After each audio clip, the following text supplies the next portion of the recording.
جی بالکل، عمران خان کو election commission نے نااہل کیا قرار دیا. اس وقت پورے ملک میں جو ہے پاکستان تحریک انصاف کے کارکنان سڑکوں پر نکل آئے ہیں، اور اب حالات یہ ہیں کہ اس وقت لودھنا جنکشن کو بلاک کرنے کی مکمل تیاریاں کی جا چکی ہیں. یہاں پوری ضلعی قیادت، سابقہ ایم این ایز، موجودہ ایم پی اے، خواتین ونگ کیا اور یوتھ ونگ کیا، لیبر ونگ کیا، تمام کے تمام کارکنان اس وقت یہاں جمع ہیں. نعرے لگائے جا رہے ہیں الیکشن کمیشن کے خلاف اور عمران خان کے حق میں.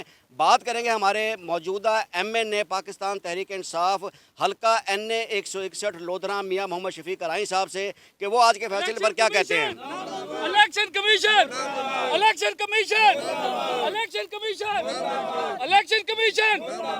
بسم اللہ الرحمن الرحیم. میں مختصراً سی بات کروں گا کہ یہ فیصلہ ان کا ہے جنہوں نے الیکشن کمیشن لگایا ہے، اور یہ فیصلہ انہی کے کہنے پر ہوا ہے.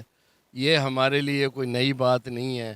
انشاءاللہ جب ہمارا معاملہ سپریم کورٹ میں جائے گا آپ دیکھیں گے کہ ہمارا لیڈر عمران خان سرخرو ہے انشاءاللہ. سب بات کریں گے. اس وقت ہمارے ساتھ سابق ایم این اے جناب نواب امان اللہ خان موجود ہیں. ان سے کہیں گے کہ وہ کیا کہتے ہیں آج. الیکشن کمیشن کی جانبداری کو ظاہر کرتا ہے، اور عمران خان صاحب جو بڑے وی این والے لیڈر ہیں انہوں نے بہت عرصہ پہلے ہی کہہ دیا تھا کہ الیکشن کمیشن جانبدار ہے، اور پی ٹی آئی نے موجودہ الیکشن کمیشن کے خلاف جوڈیشل کمیشن میں ایک ریفرنس بھی دائر کیا ہوا ہے. اور اب بالکل جانبدارانہ فیصلہ ہے، اور پاکستان کی عوام اس فیصلے کو قبول نہیں کرتی. اس کا رد عمل آج آپ دیکھ رہے ہیں کہ پورے پاکستان میں ٹرینیں بند ہیں، اور انشاءاللہ جلد ہی تمام ادارے پاکستان کے بند ہو جائیں گے. الیکشن کمیشن، الیکشن تو کمیشن، میرا مطالبہ ہے سپریم کورٹ آف پاکستان سے، ہائی کورٹ اسلام آباد سے، کہ فوری طور پہ اس فیصلے کا نوٹس لے اور اس غلط فیصلے کو ختم کرے. اس غلط فیصلے کو ختم کرے، یہ کہنا تھا نواب امان اللہ خان کا. بات کریں گے موجودہ ایم پی حلقہ 224 جناب پیر عامر اقبال شاہ صاحب سے. سر آپ بتائیے گا آج کے فیصلے کے بارے میں. ہمارے ملک کی بدقسمتی ہے کہ یہاں پہ ہمارے جو ادارے ہیں وہ کسی کے کہنے پہ فیصلہ دے رہے ہیں، کسی کی خواہش پہ فیصلہ دے رہے ہیں.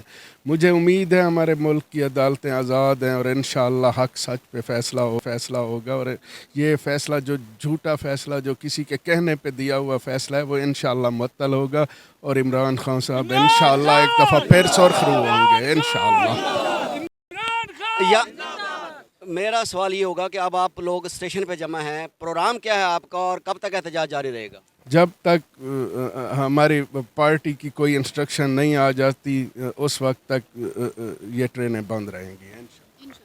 جی آپ نے سنا کہ پوری قیادت یہاں جمع ہے. اس وقت خواتین ونگ کی موجود ہیں ہمارے ساتھ ڈسٹرکٹ پریزیڈنٹ ملک آسیہ ملک. ان سے بات کریں گے. جی دیکھیے، ابھی جو ہمارا الیکشن ہوا ہے پورے پاکستان نے کیا پوری دنیا میں دیکھا ہے، کوئی ایسا لیڈر عمران خان کے مقابلے میں آپ لوگ کھڑا کر کے دیکھ لیں جس نے اس طرح سے سیٹیں نکالی ہوں. تو یہ میں کہتی ہوں لوگوں کو بھی پتہ تھا کہ خان صاحب نے ریزائن کر دینا ہے. اتنی نفرت پائی جاتی ہے لوگوں کے دلوں میں جو اس نظام کے خلاف. تو آپ کیوں لوگوں سے لڑنا چاہتے ہیں؟ اگر 2016 میں ترکی کی عوام نکلی تو میں آج اپنی عوام سے بھی کہتی ہوں کہ نکلیں. 73 سالہ بعد اللہ تعالیٰ نے ایک ایسا لیڈر دیا، اس کے لیے نکلیں. یہ الیکشن کمیشن نہیں، یہ سلیکشن کمیشن ہے، اور جو اس کے پسے پردہ ادارے ہیں کہ وہ بس کر دیں. ہمارے ٹیکس ہے یہ لوگ بنتے ہیں، اور ہماری عوام 22 کروڑ عوام کی جو محبت ہے وہ عمران خان کے ساتھ ہے. ان کی عزت کرنا سیکھیں، عوام کی. جی آپ نے ابھی سنا آسیہ ملک ڈسٹرکٹ پریزیڈنٹ وومن ونگ ضلع لودھنا. یہاں ان سب کارکنان کا، سب لیڈران کا ایک ہی مطالبہ ہے کہ الیکشن کمیشن اپنا فیصلہ واپس لے، ورنہ ملک کی ہر قسم کی ٹریفک، چاہے وہ پٹڑی پر چلتی ہے چاہے وہ سڑک پر چلتی ہے، اسے بلاک رکھا جائے گا. جی